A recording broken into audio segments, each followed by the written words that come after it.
What's up, y'all? It's Daniel, your Shoemmelier. Fans of the channel will know that I like Yeezys. I like the Boost. I think they're comfortable.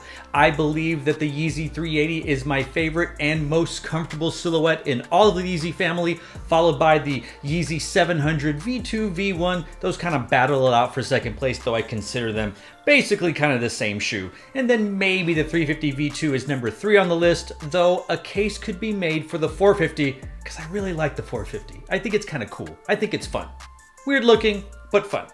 And while I consider the 700 V3 to be the least comfortable Yeezy in the entire family, I am so intrigued and love the way it looks. I just wish it felt more comfortable. I had the blue ones. I love the copper ones that just came out, but I just can't find the gumption to want to buy them, to suffer through just how uncomfortable they really are.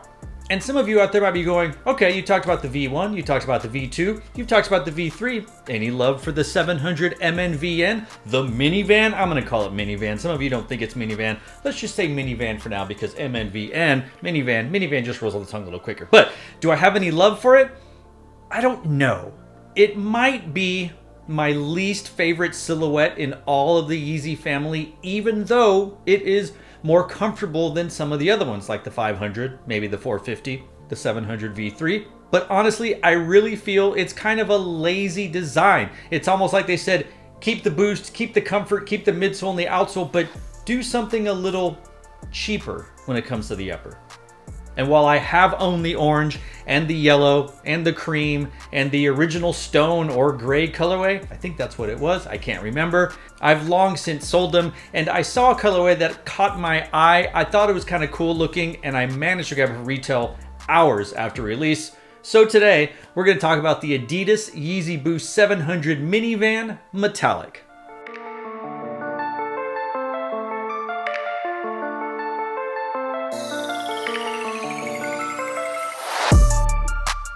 The Adidas Yeezy Boost 700 Minivan Metallic is the latest rendition of the silhouette to close out 2021. Overall, the low top flaunts a light gray colored neoprene upper instead of suede and leather that's combined with small black overlay panels on the forefoot and heel counter, along with a matching tongue and shoelaces, infinity shoelaces, alongside 3M reflective accents. Additional details include a reflective silver 700 branding stamped on the lateral side of the upper, a black midsole encapsulating full-length Boost cushioning, and a rubber outsole. The Adidas Yeezy Boost 700 Minivan Metallic released on December 20th, 2021 and retailed for $220 US American dollars, but can be found under retail on your favorite resale sites. But don't forget the additional tax, processing, and shipping fees.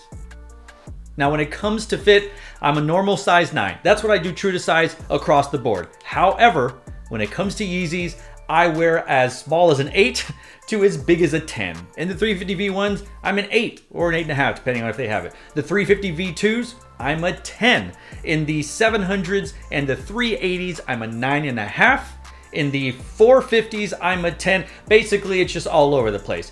In the 700 silhouette, whether it's the V1, the V2, V3, I go up half a size to a 9.5 because I find that it gives me more wiggle room in the toe box, less lockdown in the midfoot, and I just find it to be way more comfortable. In fact, I don't know many people that actually order their true to size when it comes to Yeezy silhouettes. Doesn't mean there aren't people out there like that. I just don't come across them that often.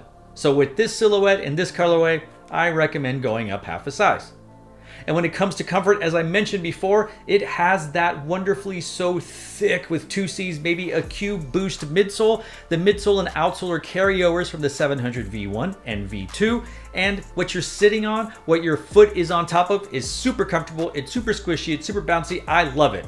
That neoprene nylon upper, on the other hand, it's really cheap. It doesn't have the fine quality materials that you find on the V1 or the V2. It doesn't have a prime knit upper. It doesn't have real laces. It has those infinity laces. It feels and looks honestly kind of like plastic. But if you're going for comfort underneath the foot, you could do much worse in this silhouette. Now, I know it sounds like I am hating on this shoe, and I am, but I'm not. You know how people say, I'm not mad, I'm just disappointed? Well, it's kind of the same way with this silhouette. I really love the way it looks. I love the design. I like the colorways. I like the minimalist aspect of it. And I can even get behind that large 700 branding in 3M. But when it comes to the materials, it feels kind of cheap. Like I said, it feels plasticky. It is nylon. It is that neoprene stuff. It does have a little bit of thickness and cushion in the tongue. And I'll give the infinity laces a pass. I don't mind them. I like them because I don't have to tie them and I can keep it as a slip-on. But what this shoe looks and feels like is a more budget Yeezy. However, it doesn't come with the budget pricing. It's $220. To me, this is like a Nordstrom Rack version of a Yeezy. Actually, they may not work because Nordstrom Rack gets the top models that come down and then they lower the price. You know what it's like? It's like when a designer has their own store. Let's call Michael Kors. Michael Kors has a store. He sells his top dollar stuff. It's fantastic. It's good quality. People love it. People buy it. Target approaches him and says, Michael, we'd love you to release the Michael Kors for Target line. More affordable, still great design. Maybe the quality's a little less, but it'll be more attainable for Joe Q public. So Michael Kors says, great. He designed some stuff for Target. It sells out. It's wonderful. Doesn't really diminish his overall brand. He's able to get his name and his clothes into the hands of not just highfalutin one percenters, but Joe Sixpack.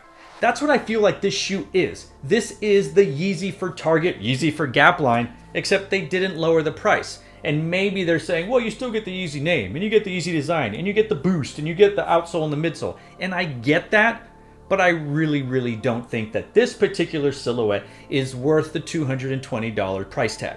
If you told me this was $180, I think it'd be solid. If you said it was $150, perfect. I think it's great. But by pricing it at $220, you're saying this shoe is every bit as good as the V1 and V2, maybe the 350 V2s, maybe the 450s, the 380s, etc. And this silhouette, as is, with the materials, is not worth that $220 US American dollar price tag. And when I said earlier that I'm not mad, I'm just disappointed, what I mean is I feel like Kanye West, Adidas, Yeezy, they raise the bar on not only design and the way shoes look and feel, but the quality of the materials that went into the creation of those silhouettes. And even though I don't like the 700 V3, and even though I don't think it's terribly comfortable, it still looks well made, it still feels well made. And honestly, I don't get that same vibe from the upper of the 700 minivan. I am actually going to keep this shoe. I'm not going to resell it, but this is going to be the first Yeezy ever. I take that back. The second Yeezy ever to go straight to my beater shelf in the hallway. I sent the V3 there because it wasn't that comfortable and I wanted to wear it. And I was like, great, let's do it.